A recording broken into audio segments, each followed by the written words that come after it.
Welcome.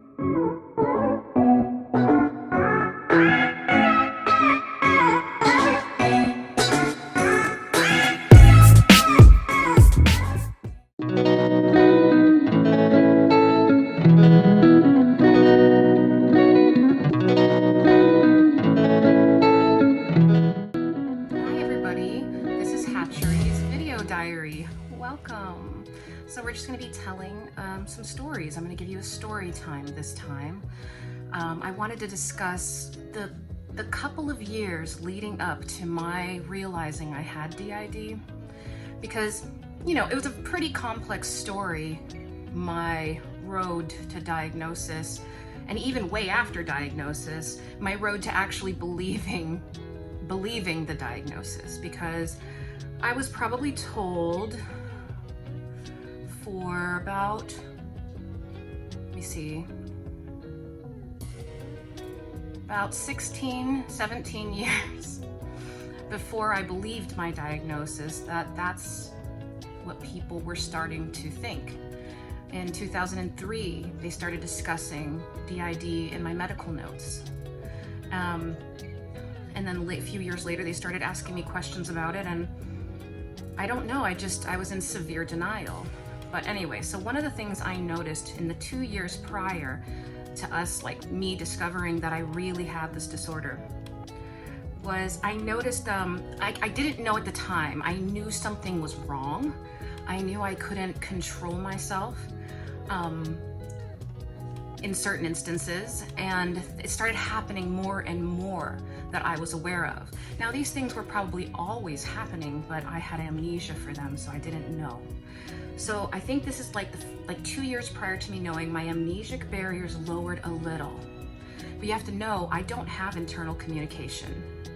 So I don't have the benefit of a lot of people with DID who hear their parts. And often that's the way they find out they have it, where I do not hear my parts, never have. And so it was harder for me to realize it, especially because I didn't believe in the disorder at the time. I just didn't believe in it. I mean, I understand why people don't believe in it. It looks fantastical. It looks unreal. People can't wrap their minds around why would somebody have a number of parts, a number of personality states, because, you know, they're not all personalities. And I can see why people would be baffled. And so some of the things I noticed in the 2 years leading up to literally one of my alters having to tell me, because that's how bad my denial was. Because I think in those 2 years leading up to me knowing, they were trying to communicate this with me. They were trying to show me. One of the examples was like maybe a year, like it's a 2 year, I don't know the order of things. I just can tell you instances around that time that I recall. So in one of the period of that 2 year period, I remember we went to a karaoke club called the Cafe in San Francisco. And you know, it was the first time I'd been there. We were going with some friends, and I love karaoke, love it. I have no problem going up on stage and singing karaoke. It's extremely cathartic for me. It gets a lot of emotion out and energy out that I really need to get out. And I have very little stage fright when it comes to singing karaoke. And so one day we go to the club, I'm so excited, but something happened. I was there, but I wasn't there. I could see what was happening, but I couldn't control anything. I suddenly refused to do karaoke. I was terrified. I didn't want to go up. I didn't want to sing. I was really scared of it. I was scared of the club. I was scared of everything. And I was just extremely quiet that night, to the point where my friends noticed. They're like, "Why aren't you singing? What are you doing?" I said, "I don't know, I'm just not in the mood today, you know, whatever." But really what was happening is that was one of my, I think it was a tween alter, a younger tween, who was suddenly in a club and didn't know it and didn't want to sing and didn't like singing and was scared of it. And so we literally sat at a little table all night, just kind of not talking and just watching everybody, because we were that scared, which is so atypical for us. I can walk into any karaoke club and just start singing normally. So that was one of the first indicators that something odd was happening, because I remember moving around that club, because obviously it was a co-conscious situation. I was co-conscious, but I wasn't in the driver's seat. And I remember moving around that club and not having any choice about where I walked or where I sat down or whether or not I sang, despite me wanting to, but whatever part of me was in control was definitely not going to do it. So that was like one of the indicators. Another indicator that happened in that 2-year span is that Eric and I went to a comedy festival, because I used to do stand-up comedy, and I love stand-up. And so we went to this amazing 3-day comedy festival in San Francisco, and I was so excited for this. And I think on the third day, now this is before I understood that I had triggers and stuff like that. That terminology wasn't, I mean, like I knew what triggers were, but it wasn't used the way it's used on the internet right now today.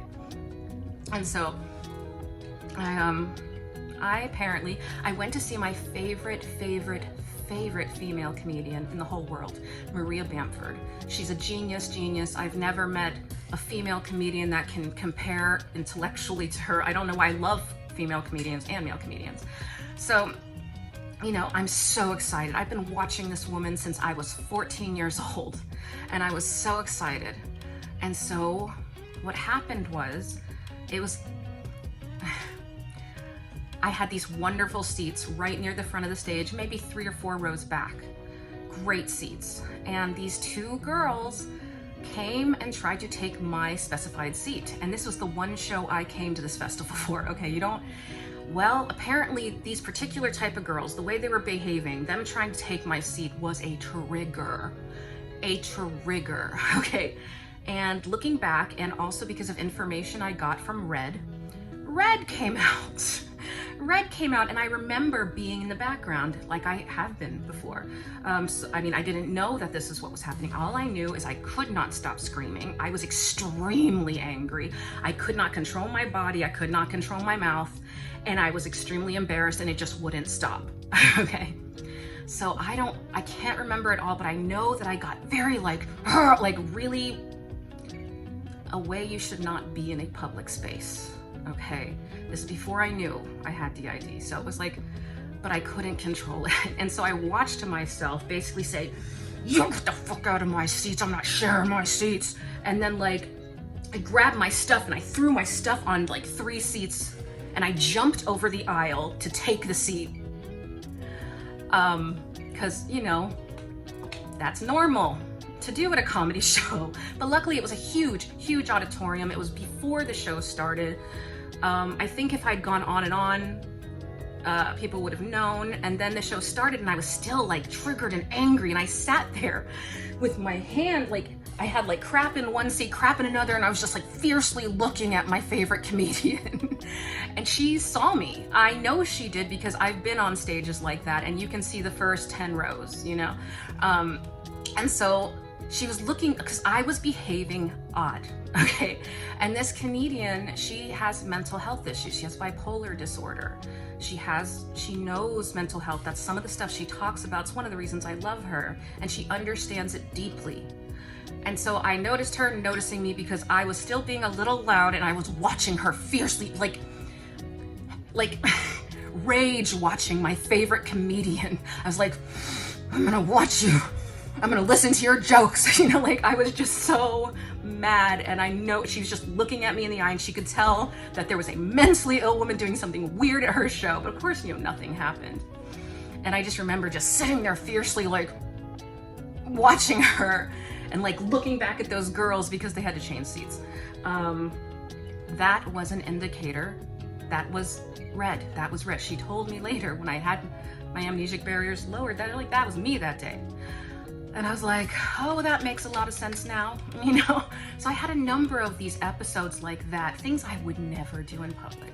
Like normally, if somebody took my seat, I would walk up to them and I'd say, "Could you please move? Here's my ticket. This is my seat. You know, I'm sorry, you just have to go to another seat." But that is not what happened. I would never have done what I did that day, not me. And I just didn't have any control. And I stayed angry. I walked home angry. And I couldn't control it. And then like, I don't know the time frame, but Red kept popping up. And so then another instance, and this is probably days before I found out.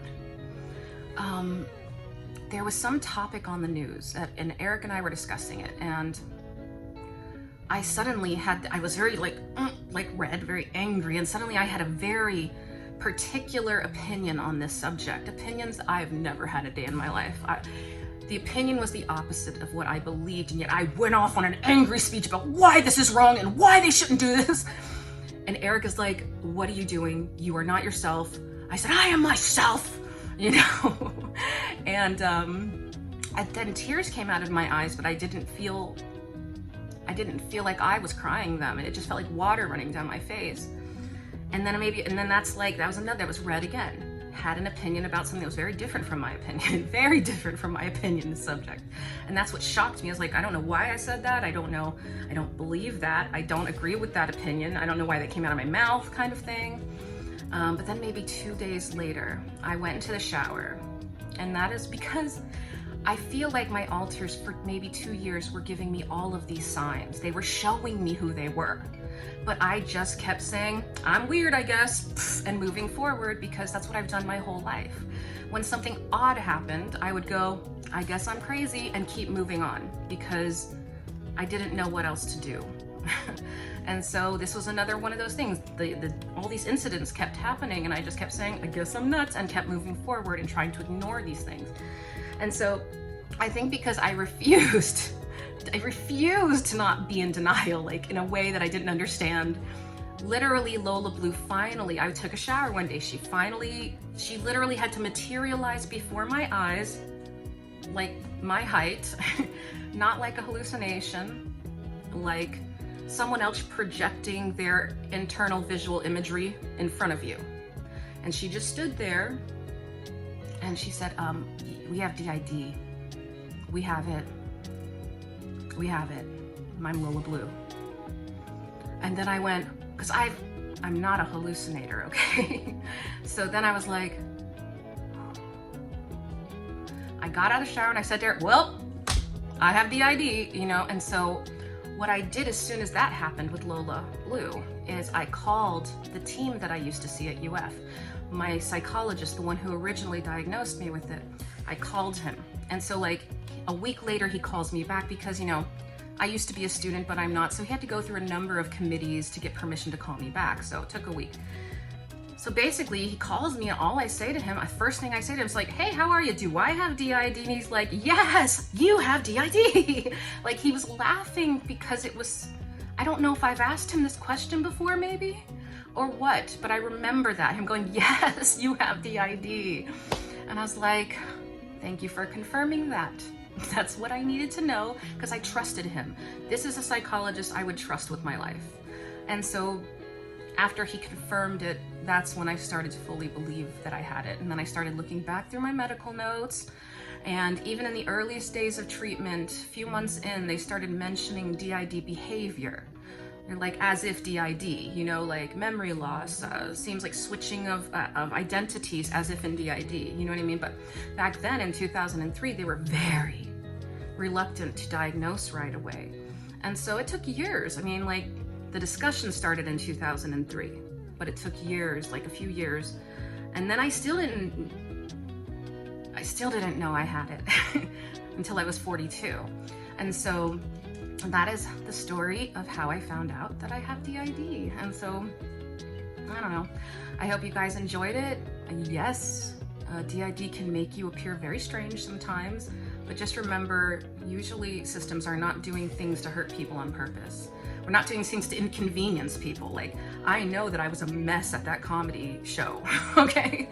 But I never would have done that on purpose to disturb anybody or mess up the show, you know what I mean? And so intention is very important when it comes to DID. And so anyway, I love you guys. Thank you for watching another one of our videos. I don't know who I am right now. I'm not sure who I am at all, but I've stayed consistent throughout this whole video as the same part, or I think it's like 2 parts mixed together. I don't know who though. But anyway, you guys have a nice day. We love you and thank you for watching our videos. Bye.